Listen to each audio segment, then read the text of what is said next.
Hello, I'm Margot Politis. Welcome to Study English, IELTS preparation. Today we're going to listen to a weather report. We're going to listen for numbers and practice saying and spelling them. Listen to the weather in Sydney. Good morning. It looks like being another glorious summer day in Sydney. Temperatures will range from a minimum of 16 degrees in Richmond and 17 degrees in the city, with maximum temperatures reaching the high 20s, with 29 in Richmond and 27 in the city by early afternoon. This summer promises to be the warmest since 1987. The average minimum for this time of the year is 15 degrees Celsius and the average maximum is 22.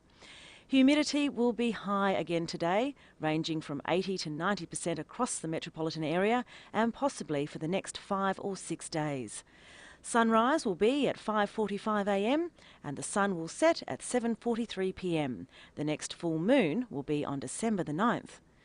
For those interested in fishing and surfing, windy conditions will prevail all day, with winds gusting from the southeast from 10 to 15 knots, then easing to 10 to 11 knots by late afternoon.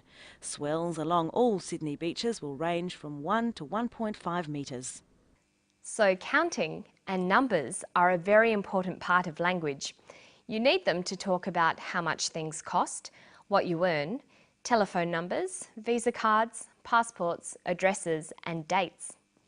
Being able to listen for and understand numbers is an important academic skill.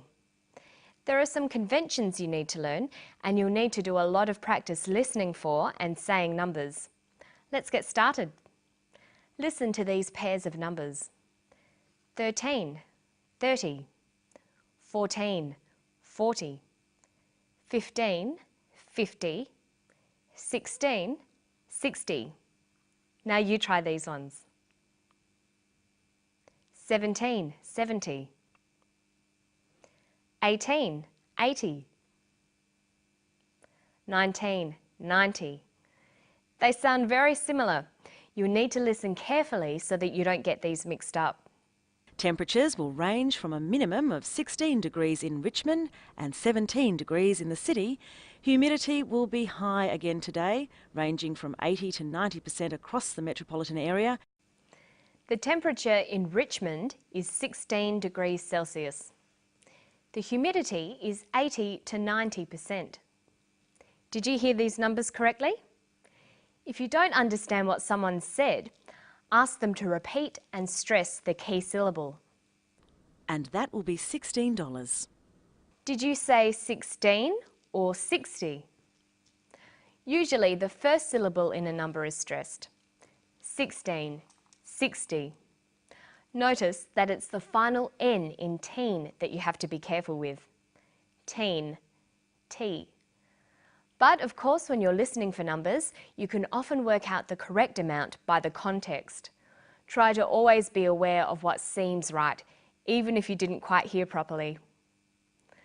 Pronunciation of years can sometimes be difficult as well. Listen to the clip. This summer promises to be the warmest since 1987. 1987. 1987. Notice where the stress comes. 1999.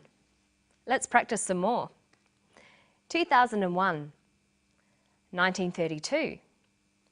2040. Or perhaps this will be read as 2040.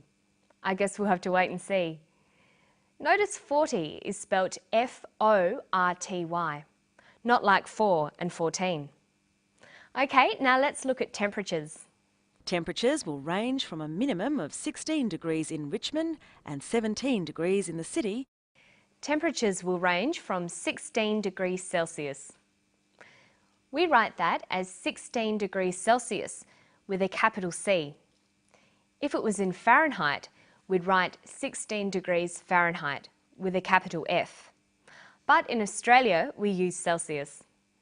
So when giving a temperature range, it's written 16 to 17 degrees Celsius or 16 to 17 degrees Celsius. These are both read out the same way. Notice that the 2 is unstressed. 16 to 17 degrees Celsius. Now we're going to listen to a different weather report. Look at it written and see if you can work out what should be written in the blanks. Here is the weather report for Sydney today, Tuesday the 14th of November. The sun will rise at 5:15 and set at 6:45. The minimum temperature for metropolitan Sydney will be 13, rising to a maximum of 30 degrees Celsius. Humidity today promises to be high at 70 to 80%. Okay, let's have a look at that. The weather report for Sydney today, Tuesday the 14th of November.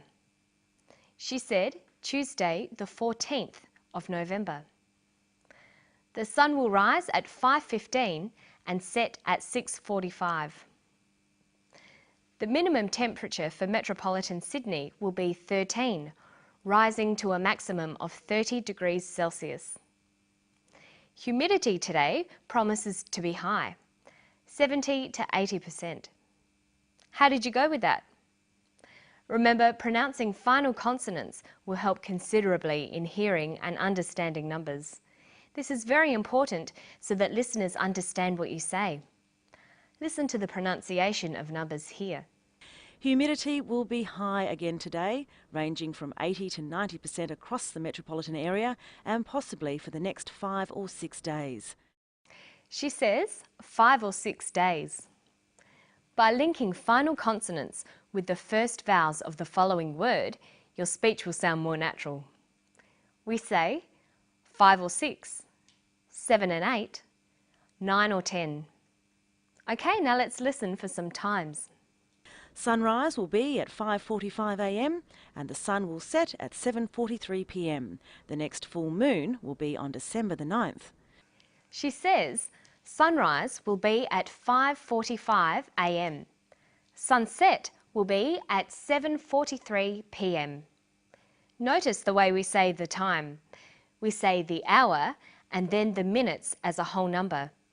And we add AM for morning, PM for afternoon. 5:45 a.m, 7:43 p.m. But there are a number of different ways of saying the quarter hours. We have 7 a.m.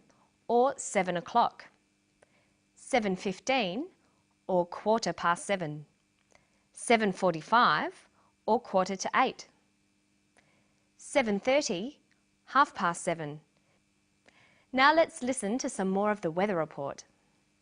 For those interested in fishing and surfing, windy conditions will prevail all day with winds gusting from the southeast from 10 to 15 knots, then easing to 10 to 11 knots by late afternoon. Notice that she says, for those interested in fishing and swimming. Interested here is a past participle, but it's used as an adjective. English verbs have two sorts of participles, present and past. So the regular verb to interest has interesting, interested. Bore, boring, bored. Tire, tiring, tired. Excite, exciting, excited. When we want to say how we feel about something, we can use the past participle. I am interested in science. I am bored with reading. I felt tired after that walk. But when we're describing the qualities of a person or thing, we use the present participle. Science is interesting. A good way to remember these is to make sure you always write a table with the past and present participles together. You'll notice that the present participle usually ends in ing and the past participle ends in ed. But of course there are always irregular verbs to watch out for as well. And that's all for Study English today. Hope you keep practicing those interesting participles. They should keep you interested.